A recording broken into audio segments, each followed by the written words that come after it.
You are afraid of falling behind. Not in a dramatic way. In a quiet, constant way.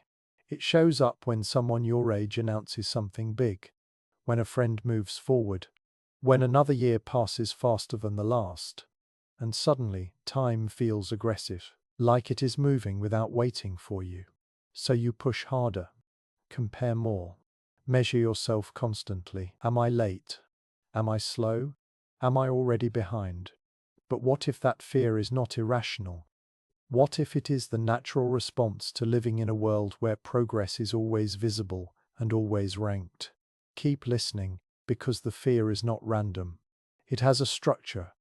It shows up in the same places, with the same timing, in millions of ordinary days. You feel it when you open your phone, and your chest tightens before you even know why. You feel it when you send an email and reread it like it might decide your future. You feel it when you buy something you do not need, not because you want it, but because you want to stop feeling behind for 10 minutes. You feel it when a free evening arrives and, instead of relief, you sense a quiet panic. As if empty space is dangerous. As if rest is a risk. This fear does not feel like fear. It often feels like planning. Like responsibility. Like being realistic. It dresses up as I just need to stay on top of things. It convinces you that anxiety is a form of intelligence. But when you look closer, it is not really about your calendar.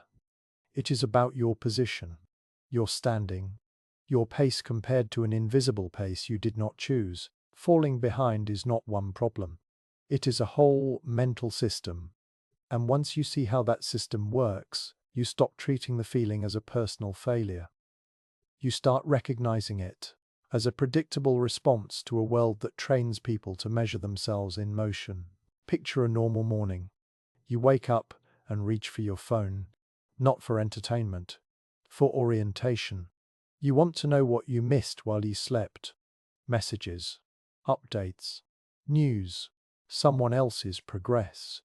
You make coffee and your mind starts running a background scan. What is due? What is late? What is coming? You do not decide to do this. It starts on its own. At work or school, you try to focus. But there is a second layer running under the task. You watch how fast other people reply, how confident they sound, how clean their output looks. You notice who seems relaxed. You notice who is praised. You notice what gets rewarded. Then the micro moments. A friend mentions a promotion. Someone posts a photo that signals a better life than yours. Someone your age buys a house. Someone younger acts like they already figured it out. Nothing dramatic happens. No one insults you. No one says you are failing. Yet your body reacts as if a ranking just changed.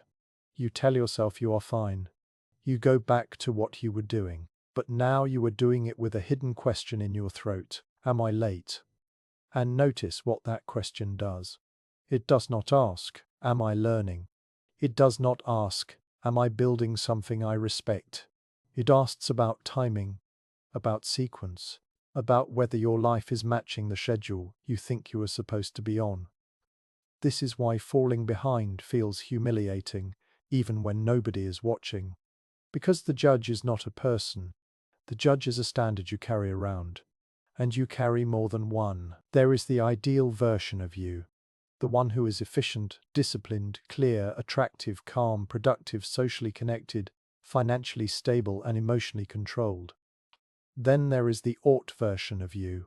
The one who does what responsible adults do. The one who keeps up. The one who does not waste time. The one who does not need help. And then there is the actual you. The you with limited energy. The you who gets tired. The you who loses focus. The you who wants comfort.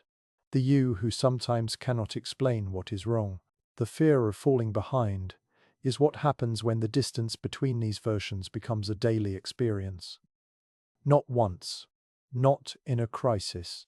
Daily. At that point, you do not just feel pressure to do things. You feel pressure to justify yourself.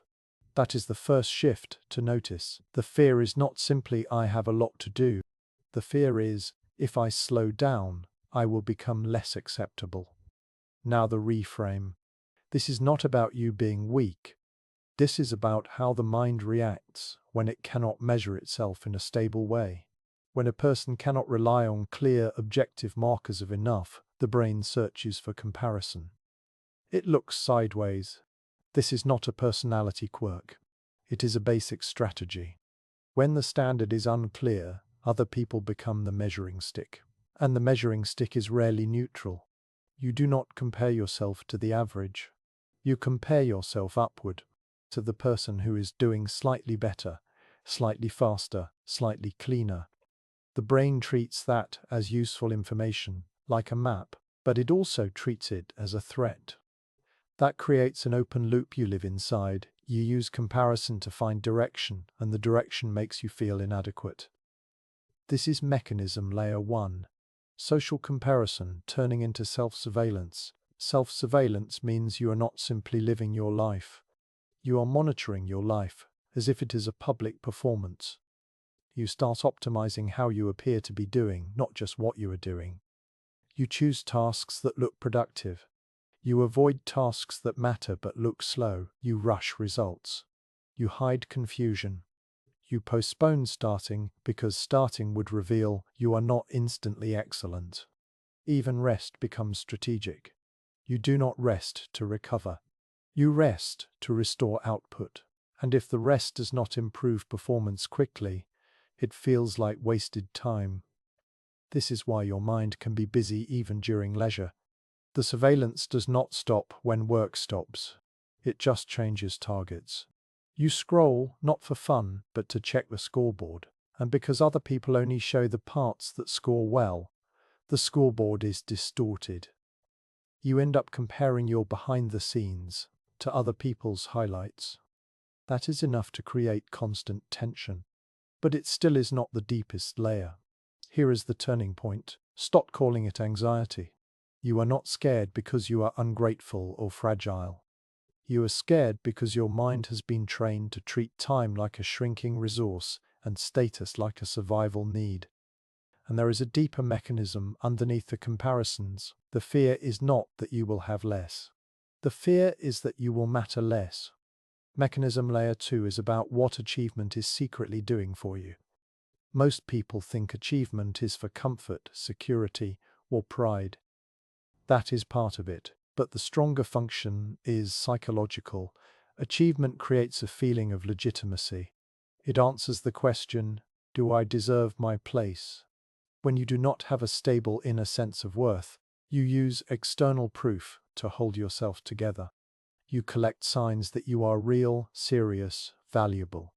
Titles, grades, money, projects, busy schedules, even exhaustion. Exhaustion can feel like evidence. This is why common fixes fail. If you tell yourself, I should be grateful, you might feel guilty for a moment, but the system stays. Gratitude does not replace the need for proof.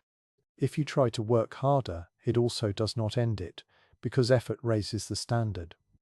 The moment you level up, the mind adapts, the new level becomes normal. The target moves. This is the treadmill effect. Progress stops feeling like progress because the brain resets expectations and starts chasing the next gap. So you keep moving, not toward a finish line, toward temporary relief, and relief is a dangerous reward. It teaches the mind that pressure works. Now zoom out. Modern everyday life is built to intensify this system, not because anyone planned it as a conspiracy, but because the environment rewards speed and visibility. Communication is faster, so response time becomes a signal of competence. Work and school platforms track output, so measurable activity becomes safer than thoughtful activity. Social media turns identity into a stream of updates, so silence feels like disappearing. Even outside the internet, time feels tighter. Many people live with time poverty. Not enough discretionary time, not enough control over their schedule, not enough uninterrupted space. When time is fragmented, the mind cannot settle. It cannot complete cycles. It stays in catch-up mode. When you live in catch-up mode, you stop asking, what is the right pace for a human? You ask, what pace keeps me from getting punished? And punishment does not have to be formal. It can be social. Being overlooked, being treated as replaceable, feeling like your future is closing. This is why the fear stays even when things are fine. Because the fear is not attached to today's facts. It is attached to a model of how quickly your position could change. Now the final reframe. Your fear of falling behind is not a signal that you are failing. It is a signal that you have been living inside a ranking system so long that your nervous system treats enough as unsafe. In that system, calm feels suspicious. Satisfaction feels like arrogance. Slowness feels like danger. And the mind does something predictable. It creates pressure to keep you moving. The pressure is not there to make you happy. It is there to keep you acceptable, according to a standard that never stops updating. Once you see that, the feeling changes shape. It becomes less mysterious. You can name it. It is not just ambition. It is not just laziness. It is the mind trying to protect your standing by keeping you slightly dissatisfied on purpose.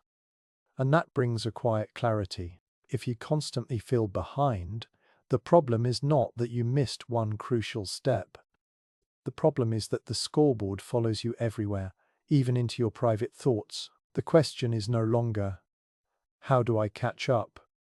The sharper question is, who benefits from me never arriving?